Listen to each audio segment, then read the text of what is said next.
உலகெங்கும் இருக்கும் spiritual tax Tamil நேயர்கள் அனைவருக்கும் ஆஸ்ட்ரோ பூர்ணாவின் அன்பார்ந்த வணக்கங்கள். உங்களை எல்லாரையும் இந்த நல்ல காலம் நிகழ்ச்சியின் மூலமாக சந்திக்கிறதுல பெருமகிழ்ச்சி அடைகிறேன். இன்னைக்கு நாம பார்க்கக்கூடிய பதிவு பாத்தீங்கன்னா நவம்பர் மாத பலன்கள். இந்த நவம்பர் மாதத்துல இருக்கக்கூடிய கோச்சார கிரகங்களின் நிலவரங்கள் அப்படின்னு பார்க்கும்போது கடக ராசியில குரு பகவான் உச்சம் பெற்று இருக்கிறார். அடுத்து சிம்ம ராசியில கேது பகவான், அடுத்து கன்னி ராசியில சுக்கிரன் நீச்சமாக இருக்கிறார்.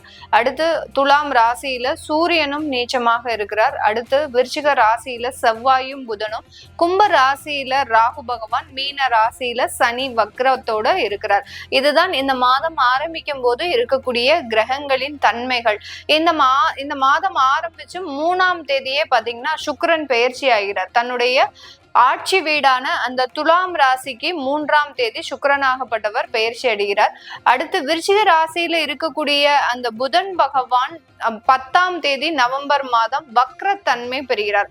வக்ரத்தன்மை பெற்று இந்த மாதத்தின் இறுதியில 24ஆம் தேதி அவர் அந்த துலாம் ராசிக்கு ரிவர்ஸ்ல பயிற்சியாகி வர்றார். அதாவது வக்ரத்தன்மை பெற்றதுனால அந்த புதன் பகவான் மீண்டும் அந்த துலாம் ராசிக்கு பயிற்சியாகி வருகிறார். இந்த நேரத்துல இந்த நவம்பர் மாதத்துல அந்த சூரியனாகப்பட்டவர் 17ஆம் தேதி அந்த நீச்ச நிலையிலிருந்து விருச்சிக ராசிக்கு பயிற்சியாகி போறார். இதுதான் இந்த மாதத்துல இருக்கக்கூடிய கிரகங்களின் பெயர்ச்சி தன்மைகள். இந்த குரு பகவான் ஆகப்பட்டவர் உச்சம் பெற்று இருக்கிறார். இவர் இந்த மாதம் 12ஆம் தேதி தன்னுடைய நிலையை வக்ரத்தன்மையாக மாற்றிக்கொள்கிறார். உச்சம் பெற்ற குரு வக்ரத்தன்மையாக மாறும் போது என்னென்ன மாதிரியான ஒரு மாற்றங்கள்லாம் வரப்போகுது அப்படின்றதையும் பார்க்கலாம்.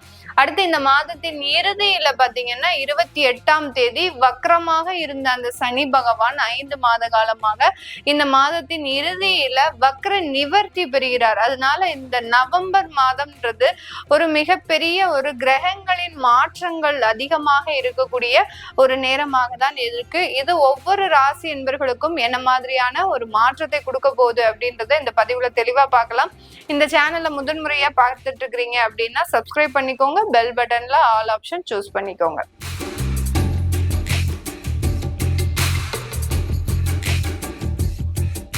தனுசு ராசி என்பர்களுக்கு இந்த நவம்பர் மாதத்துல சில வாய்ப்புகளை தவறவிடக்கூடிய ஒரு நேரமாக இருக்கும்.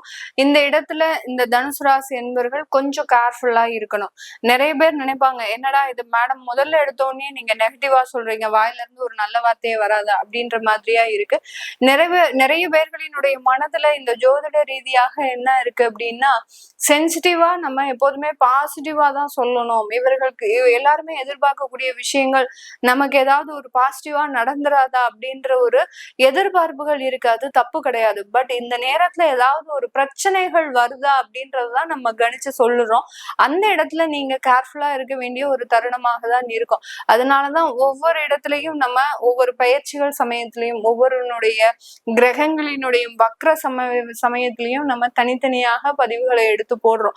அதனால இந்த தனுசு ராசி என்பவர்களுக்கு 7.5 சனி முடிஞ்சு ஓரளவுக்கு லைஃப் நல்லா போயிட்டு இருக்கு. இந்த ஒரு 6 மாத காலம் தான். பெரிய அளவுக்கு எல்லாம் ரொம்ப வருஷத்துக்கு இவங்க நல்லா எல்லாம் இல்ல. ஒரு 6 மாத காலத்துக்கு இவர்களினுடைய லைஃப் ஒரு ஸ்மூத்தா போயிட்டு இருக்கக்கூடிய பட்சத்துல இந்த இடத்துல உங்களுடைய ராசிநாதன் அப்படின்னு சொல்லக்கூடிய அந்த குரு பகவான் 8ஆம் இடத்துல உச்சம் பெறார். 8ஆம் இடம்ன்றது பாத்தீங்கன்னா வம்பு வழக்குகள், தேவையில்லாத கடன்கள், அடுத்து வியாதிகளை கொடுக்கக்கூடிய ஒரு தருணமாக இருக்கும். இது கோச்சார நிலவரப்படி தற்காலிக சூழ்நிலை தான். அதை நம்ம நல்லா புரிஞ்சுக்கணும். தற்காலிக கோச்சார கிரகங்கள் பாத்தீங்கன்னா டெம்பரவரியா சில பிரச்சனைகளை கொடுத்துட்டு போயிருக்கும். அதே தசா புத்திகள் அப்படின்னு எடுத்துக்கிட்டாதான் நம்மளுக்கு லாங் டேர்ம் தசா புத்தி இருந்தது அப்படின்னா அது நிரந்தரமான சில தொந்தரவுகளை கொடுக்கக்கூடிய ஒரு அமைப்பாக இருக்கும். நிறைய தனுசு ராசி என்பர்களுக்கு உங்களுடைய 8ஆம் இடத்துலயே குரு உச்சமா இருக்கிறாரு அப்படின்ற பட்சத்துல அதனுடைய தசா புத்திகளே இருக்கு அப்படின்னா இந்த காலகட்டம் ரொம்ப ஹெவியான ஒரு நெருக்கடிகளை, பணம் சார்ந்த நெருக்கடிகளையும், கடன் சார்ந்த நெருக்கடிகளையும், வியாதி சார்ந்த நெருக்கடிகளையும் கொடுக்கறதுக்கு உண்டான ஒரு அமைப்பாக தான் இருக்கும். அதனால இந்த இடத்துல நீங்க எடுக்க வேண்டிய சில முயற்சிகள்ல ஒரு தோல்வி அடையக்கூடிய ஒரு நேரமாக இருக்கும். அதே சமயத்துல நீங்க எந்த இடத்துல எல்லாம் போறீங்களோ அங்கெல்லாம் உங்களுக்கு சாதகமான ஒரு விஷயங்கள் அப்படின்றது நடக்காது.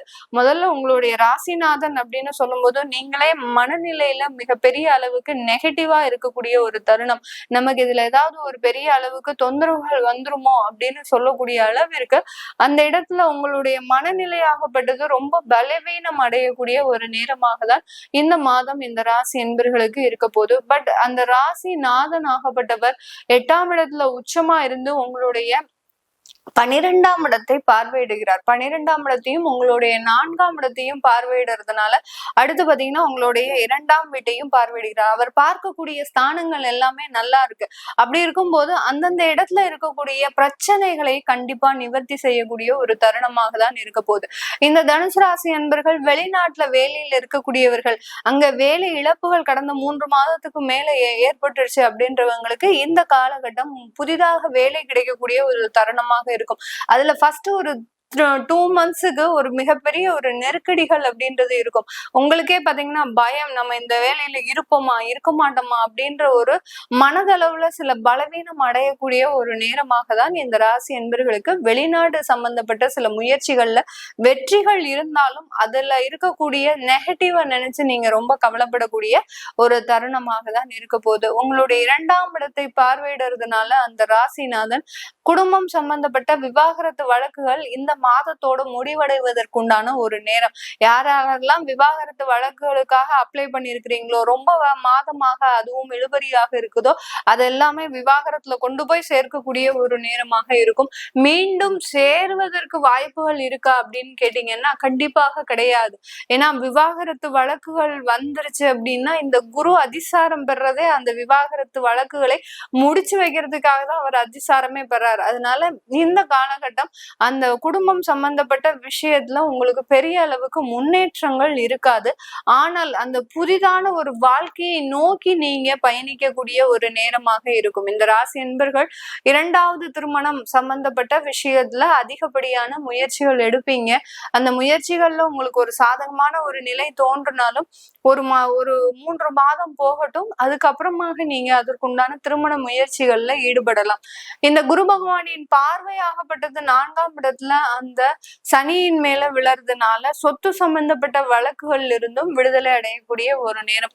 சொத்து சம்பந்தப்பட்ட வழக்குகள் யாருக்காவது இருக்கு அப்படின்னா, அடுத்து பாத்தீங்கன்னா அப்பா அம்மாவுடைய சொத்து யாருக்கும் வராம இருக்கு அப்படின்னா அதெல்லாமே இந்த காலகட்டம் நீங்க சண்டை போட்டாவது வாங்கக்கூடிய ஒரு தருணமாக தான் இந்த காலகட்டத்துல இருக்க போகுது. அதே சமயத்துல இந்த 3ஆம் இடத்துல ராகு இருக்கிறதுனால இந்த மாதத்துல உடன்பிறப்புகள் சம்பந்தப்பட்ட சில தொந்தரவுகள் அதிகரிக்கக்கூடிய ஒரு நேரம்.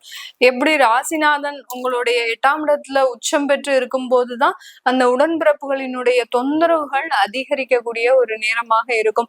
அதுலயும் பாத்தீங்கன்னா இளைய உடன்பிறப்புகள் சகோதர சகோதரிகள் உங்களிடம் பெரிய அளவுக்கு சண்டை போட்டு உங்களை புரிஞ்சுக்காம உங்ககிட்ட ஒரு தேவையில்லாம பிரச்சனையை கொடுக்கக்கூடிய ஒரு தருணமாக தான் இந்த ராசி என்பர்களுக்கு இருக்கும்.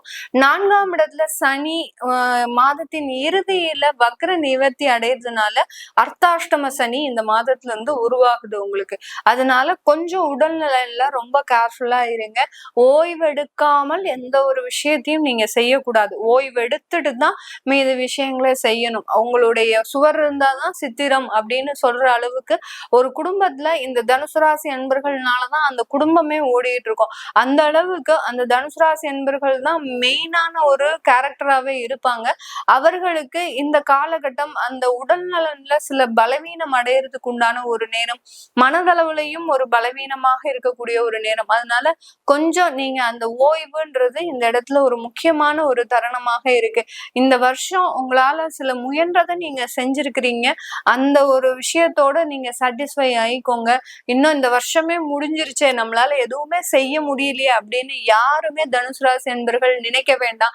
அது நினைச்சீங்கன்னா இன்னும் மேலும் பல மடங்கு மனதளவுலையும் உடல் அளவிலையும் பலவீனம் அடையக்கூடிய ஒரு நேரமாக தான் இருக்கும். அதனால கொஞ்சம் நீங்க கேர்ஃபுல்லா இருக்கிறது நல்லது. இது ஒரு டெம்பரவரியான ஒரு நேரம் தான். ஏன்னா ராசிநாதன் உங்களுடைய 8ஆம் இடத்துல இருக்கிற வரைக்கும் தான் இந்த மாதிரியான சில பலவீனங்கள் இருக்கும். அடுத்து பாத்தீங்கன்னா மிகப்பெரிய அளவுக்கு உங்களுக்கு ஒரு சாதகமான ஒரு சூழ்நிலை 11ஆம் இடத்துல சுக்கிரன் ஆட்சி பெற்று வர்றது மிகப்பெரிய அளவுக்கு தொழில் ரீதியா ரீதியான நல்ல வாய்ப்புகளையும் வெளிநாடு சம்பந்தப்பட்ட சில தொழில் வாய்ப்புகளையும் கொடுக்கறதுக்கு உண்டான ஒரு நேரமாக இருக்கும். லாபத்தினுடைய அளவும் அதிகரிக்கிறதுக்கு உண்டான ஒரு நேரம். லாபமாகப்பட்டது உங்களுடைய கடனை அடைப்பதற்கு உண்டான ஒரு வருமானமாக தான் இருக்குமே ஒழிய பெரிய அளவுக்கு சேமிப்பாகவோ முதலீடாகவோ போறதுக்கு உண்டான ஒரு நேரம் இருக்காது. அதனால இது எல்லாமே நம்ம கோச்சார நிலவரப்படிதான் இந்த ராசி என்பவர்களுக்கு நம்ம சொல்லிட்டு இருக்கிறோம். உங்களுடைய சுய ஜாதகத்தை பார்க்கணும் விருப்பப்படுறவங்க கீழே இருக்கிற நம்பருக்கு வாட்ஸ்அப்ல அப்பாயின்மெண்ட் வாங்கிக்கிட்டு நீங்க கன்சல்ட் பண்ணிக்கலாம். உங்களுடைய குழந்தைகளுக்கு ஜாதகம் எழுதணும், நியூமராலஜி படி பெயர் வைக்கணும்னு நினைக்கிறவங்களும் கீழே இருக்கிற நம்பருக்கு வாட்ஸ்அப்ல மெசேஜ் அனுப்புங்க. உங்களிடமிருந்து விடைபெறுவது உங்கள் ஆஸ்ட்ரோ பூர்ணா. நன்றி, வணக்கம்.